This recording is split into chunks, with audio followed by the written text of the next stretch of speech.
Hello, welcome back to Knowledge Center. Every student will have a dream of getting a government job. It may be a diploma student or an engineer student or any other degree student. So in this view, I just want to help the student community to get their dream government job.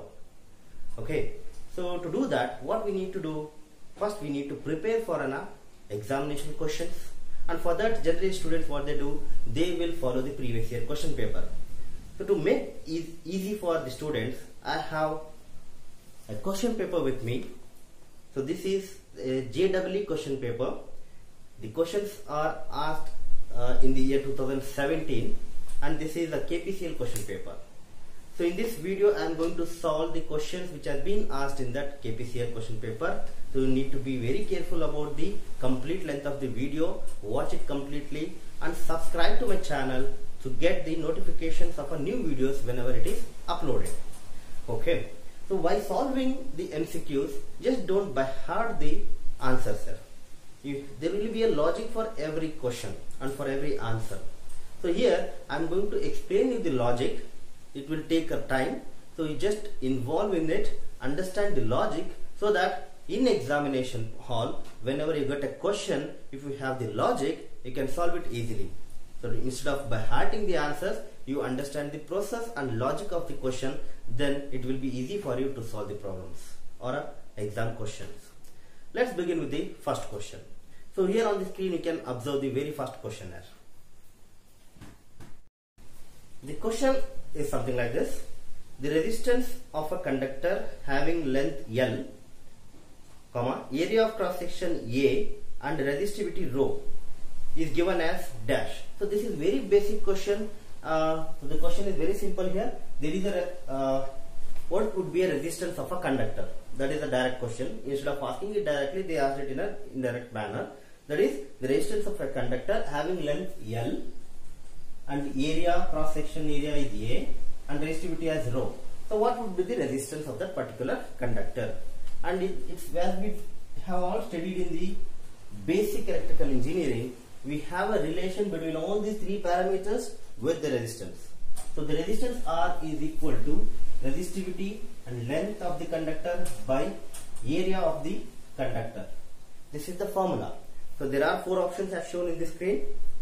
Option B will be the right answer. So R is equal to rho L by A. This is a predefined formula. I am not going to explain the logic about that because it's just a defined formula which you have all known about that. This is a basic question. It is asked in the examination. Now let's take up the second question. You can look it on the screen. So this is bit looks very simple, but you need to be very cautious about these kind of questions. Which of the following statements is false in case of a series circuit? So there are four options. You can read the four options on the screen, right? The statement is false. They have given four statements. Which is false with respect to the series circuit? That's the question. So first, let me make it very clear that the series circuit means take two resistors connected in series across the supply. So say this is an AC supply or DC supply, whatever it is. Now it is in series circuit. So in series, we know that the current in a series will be same because we don't have any other path for the current. Only one path we have. So current in this resistance R and current in this resistance R, let me take this as R1 and this as R2, the current will remain same. So in series circuit current remains same. Now look at the option B. The current flowing through each resistor is the same. Yes, it's a true, but the statement is false. This is not the false statement. Option B is the true statement. So that won't come as an answer. So option B is not the answer for our question. We need to identify the false statement here. So let's see option C. See, applied voltage is equal to the sum of voltage drops across individual resistors and are additive. It means, let us say this is the voltage V and the voltage across the resistance R1 we name it as V1. Let me name this as resistance voltage across the resistance R2 as V2, right? So in series circuit, current remains same, the current I remains same, but voltage will be divided, and that voltage is divided with respect to these resistances. So here V1 and V2, whatever the voltage we apply here, V, that will be the summation of these two, V1 plus V2. So the statement, third statement, that is C, is also true, but we need to identify the false statement. So let's come back to the first statement now. That is, the voltage drop across each resistor is same. See, this is tricky here. Voltage drop across each resistor may be same, may not be same. Because if, as I mentioned here, when the current is same, current I is flowing, same current is flowing here in R1 and same current is flowing in R2. If I have the equal resistance like R1 and R1, then we will get V1 is equal to I into R1. V1 is equal to I into R1, that is according to Ohm's law. Then V2 will be I into R1, because this is also similar to this. If I have the same resistance, what I mean to say here is, we get the same voltage drop in each resistance if and only if you have the same resistors. If these resistor values are not same, then voltage drop will not be equal, it will not be same. One may get the larger voltage, the other one may get the smaller voltage, right? So the first statement is voltage drop across each resistor is same, but on certain condition, and that condition says if both the resistors are same, then voltage drop will be same. So it is here they are not mentioned the condition, so we cannot go with this option, because this is going to be true in some conditions and it will be false if these two are not same, right? So even you cannot go for an option A. In this kind of situation, you have to go for an option D, where they have mentioned it as none. So generally, when you look into these questions, we go for option A, because in a series circuit, we might have, generally your faculties might have explained you that the voltage drops in the series circuit will not be same. Okay, but generally what happens? It may be same. It will be same if the resistances, all the resistances are equally divided or equal. Then voltage will be equally divided. So this will be true for some conditions and false for some other condition. Here they are not mentioned condition, so you just take it as a true, right? So then this is also not the option. Then we have to go for option D as an answer. I hope you got it very clear, right? This kind of a simple, it's very simple question, but little bit of tricky. So this is what actually they do in the examinations. Blindly, most of the students will opt for an option A. I hope it is clear now. Let's go for the question number 3. So this is again the simple direct question. If 3 10 microfarad capacitors are connected in parallel, the net capacitance is dash. Again 4 options have been given. You can look at the options now. So the very simple logic is, if we have a resistance and an inductance, if the resistance are connected in series and inductance are connected in series, then what we do? The total resistance will be equal to the summation of individual resistance, that is R1, R2 if it is. If it is L1, L2, then the total resistance will be L1 plus L2, summation of all. In case of capacitor, it is reverse. If it is C1, C2, then the total capacitance will be 1 by C1 plus 1 by C2. Okay. So in this case, this is if it is series, and if it is parallel, it will be reverse. If it is parallel, what happens? If we connect these two capacitors in parallel, then the total capacitance will be summation of individual capacitance, C1 plus C2. Whereas when you connect this R1, R2 in parallel, it is reverse. Okay. So this is the logic you need to understand. Here it is very clearly mentioned, all the capacitors are connected in parallel. So the total capacitance will be summation of individual capacitance, that is 10 microfarads, 10 plus another 3 capacitors we have 10. So totally 30 microfarads will be the answer. Very simple. So that is the option for the A. Option A will be the answer for the question. Now let's go for the fourth question. You can read the question on the screen. Okay. Right. Let's see the simple solution for this. So there are 2 copper conductors having equal length. So let me take, there are 2 conductors we have. Let me take the equal length. Means first L1, this is the length of one conductor. L2 is the length of another conductor. and those two are equal. So that's why let me write it like this: L1 equal to L2. And it says that the cross-sectional area of one conductor is 4 times that of the other. So cross-sectional area is A. Let me take A1. Cross-sectional area of one conductor among those two, any one conductor, is 4 times that of other conductor. So cross-sectional area of resistor 1 or conductor 1 is equal to 4 times of the other cross-section conductor's cross-section area. So I can write it like this: A1 is equal to 4 times of A2. Cross-sectional area of one conductor is 4 times of the other conductor's cross-sectional area. So based on that I have written this condition. Next, if the conductor having smaller cross-sectional area, so that is smaller cross-sectional area is A1, okay, sorry, A2, because A1 is 4 times of A2, so A2 will be A1 by 4, so A2 will be the smaller cross-sectional area, okay. So if the conductor having smaller cross-sectional area has the resistance of 40 ohms, so they are given the resistance of 40 ohms. Now you should identify whether it is a resistance R2 or R1, because we have two conductors, means we will have two resistance. Conductor 1 will have a resistance R1, conductor 2 will have a resistance R2.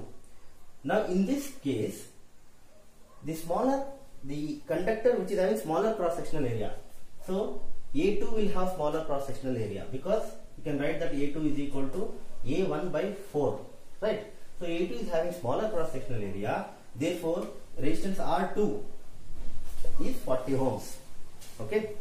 So that is what the statement: if conductor having smaller cross-sectional area has a resistance of 40 ohms, then the resistance of the other conductor will be dash. So you need to find the resistance of R1. That is the concept. So you should understand, you should write the relations like this, okay. Then what is R1? We have a formula: R1 equal to rho L by A. As I mentioned it as 1, I'll take it as rho 1 L1 A1, okay. But we don't know the values of it, but we have some other relations like this. So we can take R2 also as well as R2, that is rho 2 L2 A2, and we know R2 value. Now relate these two so that I can find R1, okay. So what I do, R1 is equal to, in place of rho 1, I know that, see, when we are using both are of copper conductors, so copper means its resistivity will remain same, right? So I can write rho 1 equal to rho 2. So in place of rho 1, I can write it as rho 2, because we have this condition. In place of length L1, L1 equal to L2, so I will write it as L2. In place of A1, I can write it as 4A2. And now, see, this is what it means. This is a resistance, so I can write it as rho 2 L2 by A2 is nothing but resistance. So it can be written as R2 by 4, whereas R2 is 40 given in the question by 4, that is 10 ohms will be the answer for R1. So R1 will have the resistance of 10 ohms. So in this, option number D, option D will be the answer. Okay, it sounds very simple there. It's very simple, just these relations you need to understand by just reading the question. Let's take one more question in this video. In next video, I'll go for some other questions from the same question paper. I hope you are enjoying the explanation. If it is clear and if you are loving it, just click the like button, and also you can share your views in the comment box. What kind of questions you want and how you are feeling about the explanation, you can explain, you can express your feelings in the comment box there. Okay, now let's go for the last question, that is as follows, that is the resistance of 30 ohm is connected across 240 volt supply. First I will write the statement, I will draw the statement here. Resistance of 30 ohm is connected across 230 volt supply. 240. Okay, so 240. So let me write 240 volt and this is 30 ohms. Okay, right, full stop. If a resistance R ohm is connected in parallel with 30 ohm, so if we reconnect it like this, with respect to 30, we are connecting one resistance, that is R, that is parallel to the 30 ohm. So name this as R, this as 30 ohm resistor, and the source remains the same, 240. Okay. Okay. R ohm is connected in parallel with 30 ohm resistor across the same supply. So that's why I written 240 same as it is. The current drawn becomes triple of original 1. The unknown resistor R is dash. Okay. So if we connect the resistance R in parallel to 30 ohm, the current drawn becomes triple of original one. Original one means this is the original one. If here the current is I, now in this circuit the total current is going to become 3 times of that. That is the question, that is the concept given. The current drawn becomes triple of the original one. If I add this in parallel, it will become 3 times of current, original current. In this case, what would be the value of R? That is the question. Okay. So again, you need to find R. To find R, if you know the current I, then you can find the unknown value R. To find I, make use of this original condition. Here, I is equal to V by R, that is 240 by 30. 0, 0 cancels, 3 8 is 24, so current is 8 amps. The original current is 8 amps, and when we include R parallel to the 30 ohm resistance, it takes 3 times of that I, original current. So now what is this 3 times of current? That is 3 into 8. I can say in this circuit it is 3 into 8, that is 24 amps. So the current here is going to be 24 amps. I have got the current, but what about the resistance? We need to find the resistance here. So before going to that, understand one thing in parallel. In parallel circuit, the voltage remains same.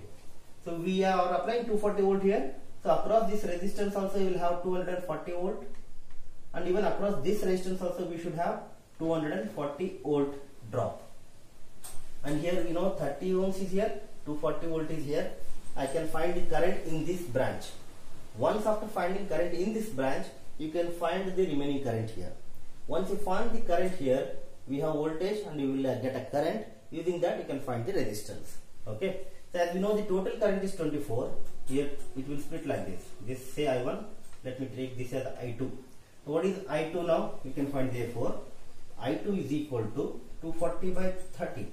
That is again 8 amps. So if you are getting 8 amps here, the total current I is equal to, in this current relation can be given as I1 plus I2. Whereas I is 24, the total current. I1 is, we don't know that. I2 is 8. So therefore I1 will be 16 amps. That is 24 minus 8 is going to be 16 amps. Now I got the current in this branch. Therefore the resistance R can be given as R is equal to V by I. And here V is 240. Current is the same, 16 amps. Therefore you can find the resistance. 16 ones are 16 and remaining will be 8. 16 5s are 18. Total 15 ohm will be the answer. You can find this in the option. Yes, that is option A will be the answer for this. It's taking so much of time here. See, I am not going with the time now. I am making it very clear for you guys. I am explaining the logic.